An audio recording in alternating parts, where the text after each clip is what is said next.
Poco a poco, cientos de miles. Petit cours d'anatomie énergétique toltèque, le point d'assemblage. C'est une tradition qui remonte à 12 000 ans. Et les Toltecs nous disent, c'est par Castaneda que nous avons accès à ces informations. Les Toltecs, les anciens voyants de l'ancien Mexique, cette tradition très ancienne, nous expliquent que, en état de conscience accru, ils nous voient comme des œufs lumineux. C'est-à-dire, il y a le corps physique et il y a aussi tout l'aspect énergétique qui crée comme un œuf lumineux. Et on peut s'en faire une idée avec le personnage qu'a dessiné Léonard de Vinci. Ça, c'est l'amplitude de notre œuf lumineux. Et ce qu'il voit, en fait, c'est que continuellement, à chaque instant, tout le temps, on est bombardé de toutes les informations de l'univers.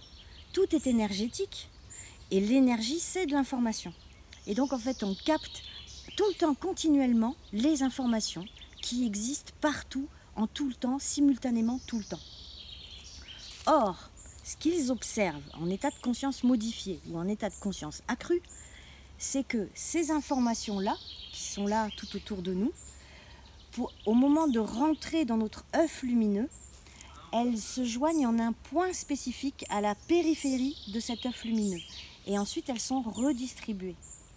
Ce qu'ils nous disent, c'est que selon là où se trouve, c'est-à-dire cet endroit-là, ce point avec une lumière accrue, selon l'endroit où il est à la périphérie de notre œuf lumineux, notre perception du monde n'est pas la même.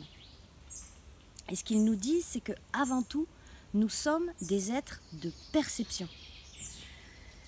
Ces gens-là, et avant de tout, sur la terre mexicaine, c'est rempli d'une connaissance incroyable qui demande juste à être retrouvée collectivement.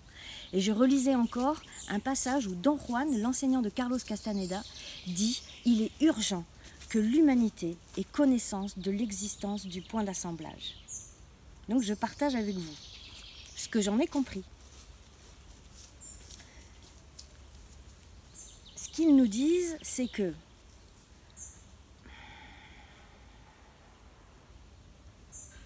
jusqu'à il y a environ 5000 ans, ce point d'assemblage était sur un lieu qu'ils ont appelé le lieu de la connaissance directe. C'est-à-dire quand on fait un peu des recherches et qu'on s'intéresse aux civilisations anciennes, etc., l'exemple flagrant, c'est par exemple les Dogons du Mali, qui savaient depuis des siècles et des millénaires qu'il y a deux Sirius, Sirius A, Sirius B. Or nous, dans notre civilisation moderne, on le sait que depuis les années 80, où on a des lunettes et des machins chouettes qui nous permettent de le voir. Ah ben non, il n'y a pas un Sirius, il y en a deux en fait, côte à côte. Mais de loin, de la planète Terre, on n'en voit qu'un. Donc ça fait pas très longtemps. Et donc la question se pose, comment les Dogons et d'autres savaient ça, qu'il y a deux Sirius et pas un? Et donc une explication de cette connaissance toltèque, c'est que il y a longtemps, l'humanité avait ce point d'assemblage sur un lieu qu'ils ont appelé le lieu de la connaissance silencieuse ou la connaissance directe, et que ce point a bougé petit à petit pour se mettre, et donc ils nous disent que c'est à peu près à une longueur de bras, derrière les omoplates, se mettre à un lieu qu'ils ont appelé le lieu de la raison. Et ces Toltecs nous affirment et veulent voir ça, c'est comme un projet pour l'humanité, que ce point d'assemblage qui va nous mener quand même assez loin dans le chaos, comme nous le savons, jusqu'à ce lieu de la raison qui nous fait faire des choses aussi déraisonnables que détruire notre propre biosphère. Là, pour le coup, on est allé loin. Et en fait, voilà. Une civilisation, une planète bruyante. Voilà. Hop, on retrouve le chant des oiseaux. Ce qu'ils nous disent, c'est que ce qu'ils attendent de voir, c'est que ce point d'assemblage petit à petit va se déloger, est en train de se déloger en fait, c'est ça qui se passe, est en train de se déloger du lieu de la raison pour bouger et revenir dans le cœur. C'est-à-dire le projet pour l'humanité en termes d'évolution collective, c'est que l'on puisse percevoir le monde depuis le lieu du cœur.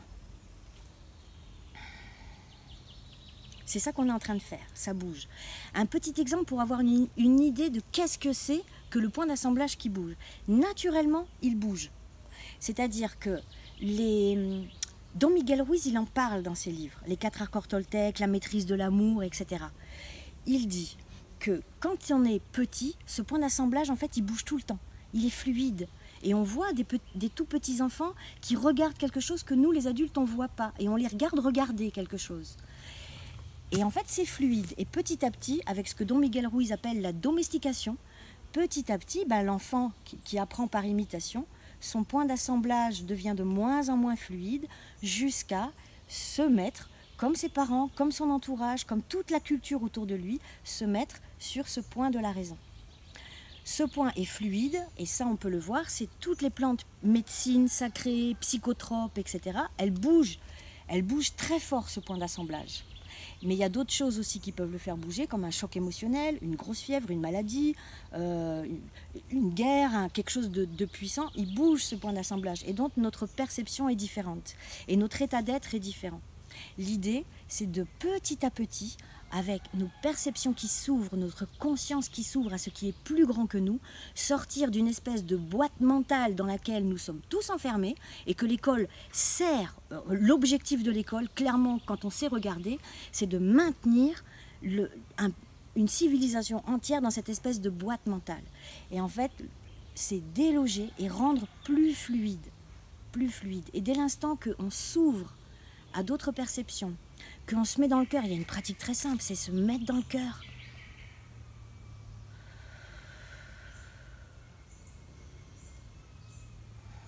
Et juste poser l'intention de percevoir depuis le cœur. Et en fait, ce point, il bouge. Ça, c'est la manière Toltec de décrire ça. Il y a une autre manière pour certains d'entre vous qui ont besoin d'avoir quelque chose de scientifique. Il y a un livre qui existe depuis les années 30, 40, 50, Teilhard de Chardin, qui dit, par exemple, il y a ce livre qui s'appelle L'avenir de l'homme, où il décrit ça. Il dit, en tant qu'homme de science, qui étudie l'âge de la Terre, l'évolution de la Terre, de la planète Terre, pour lui, dès les années 30, c'est évident, et il l'explique dans ses livres, c'est que la seule évolution possible qu'il envisage pour la planète dans son entièreté, c'est un bond dans la conscience humaine. Et là, ce que nous sommes tous en train de faire, c'est un bond dans la conscience humaine. Et que ce mouvement, il est cosmique, c'est un mouvement cosmique. C'est la fréquence s'ouvre et quelque chose se passe. Et si on accompagne, si on ne résiste pas, notre point d'assemblage bouge et redevient fluide. Parce que le grand projet pour l'humanité, bien évidemment, c'est restaurer justice, paix et amour sur cette planète. Et tout redéfinir en termes d'organisation sociale et organisation de tout. Ça englobe tous les aspects de notre vie collective. On bouge ce point d'assemblage et on perçoit à nouveau depuis le cœur. C'est simple. Et on est en train de le faire, tous collectivement. Aho. Poco a poco somos millones.